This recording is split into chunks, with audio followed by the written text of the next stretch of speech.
माल्टे की चटनी बनाने के लिए सबसे पहले हम 5 किलो माल्टे ले लेंगे। इन माल्टों को अच्छी तरह से साफ करने के लिए हम एक बड़े से बर्तन में पानी लेंगे। इस पानी के अंदर इन मोटे छिलके वाले माल्टों को हम अलग कर लेंगे और जो बाकी बचे माल्टे होंगे उनको हम एक एक करके उस तरह से 2 टुकड़ों में काट लेंगे ताकि उनका जूस निकाल सकें। माल्टे का जूस निकालने के लिए हम उस छन्नी का इस्तेमाल करेंगे। आप चाहें तो जूसर मशीन का भी इस्तेमाल कर सकते हैं। अगर आपके पास जूसर मशीन नहीं है तो इस तरीके से एक छन्नी ले लेंगे और इस माल्टे को अच्छी तरह से रगड़ कर उसका जूस निकाल लेंगे। अगर आप दूसरी मशीन के अंदर उन माल्टों का जूस निकाल रहे हैं तो ध्यान रहे कि माल्टे के बीज को अलग कर लें। जूस निकालने के बाद जो मोटे छिलके वाले माल्टे हमने अलग किए थे उनका छिलका हम उतार लेंगे, लेकिन याद रहे कि छिलका उतारते वक्त छिलके का साइज छोटा ना हो। जिस तरह हम उतार रहे हैं बड़े साइज में वैसे ही आपने उतारना है। जो माल्टे के टुकड़े होंगे उनको इस तरह से खोल लेंगे, एक एक करके बीज निकाल लेंगे।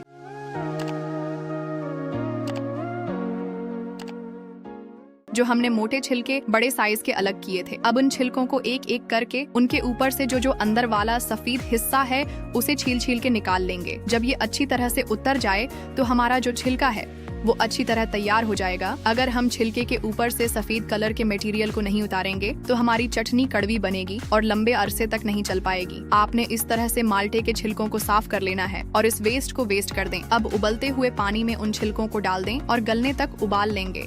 छिलकों को उबालने के बाद हम उन छिलकों को अच्छी तरह से धोएंगे। धोने के लिए आप मलमल का कपड़ा या बारीक छन्नी का इस्तेमाल कर सकते हैं। हमारे पास ये छन्नी है तो हमने इसलिए उसका इस्तेमाल किया है। इन माल्टे के छिलकों को अपने हाथों से उस तरह धोएं, इस तरह से अपने हाथों से मसलें कि उनका पेस्ट बन जाए। कुछ देर पानी में धोने के बाद हमारा कुछ इस तरह का रिजल्ट आ जाएगा। देख रहे हैं हमारा किस तरह पेस्ट बन चुका है। अब हमारी तीनों चीजें तैयार हो चुकी हैं। अब जितनी मिकदार हमारे पास माल्टे के छिलकों की होगी, जो माल्टे का पेस्ट होगा इसकी होगी, इससे डबल मिकदार हम चीनी की लेंगे। फॉर एग्जाम्पल हमने 1 कटोरा माल्टे के छिलकों का इस्तेमाल किया है तो 2 कटोरे उसमें चीनी के डालेंगे और साथ में हम थोड़ी सी कलौंजी भी ले लेंगे। टेस्ट के लिए थोड़ी सी चुटकी डालेंगे। सबसे पहले हम माल्टे के जूस को बर्तन में डाल लेंगे। उसके बाद 2 कटोरे चीनी के डालकर उसको अच्छी तरह से मिक्स कर लें। चीनी को थोड़ी देर मिक्स करने के बाद हम माल्टे का जो पेस्ट है, माल्टे के छिलकों का जो पेस्ट है उससे डाल देंगे और उबाल आने तक उसे पका लेंगे।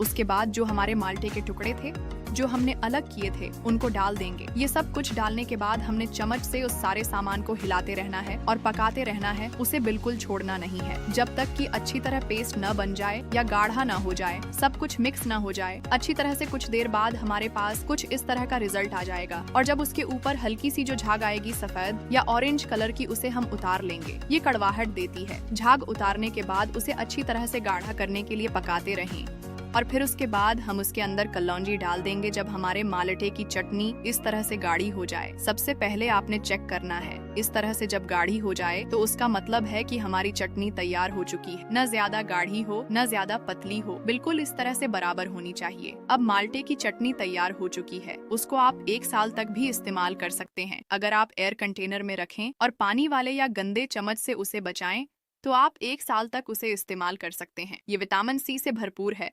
आप उसे नान, चपाती, ब्रेड या रोटी किसी चीज के साथ भी खा सकते हैं।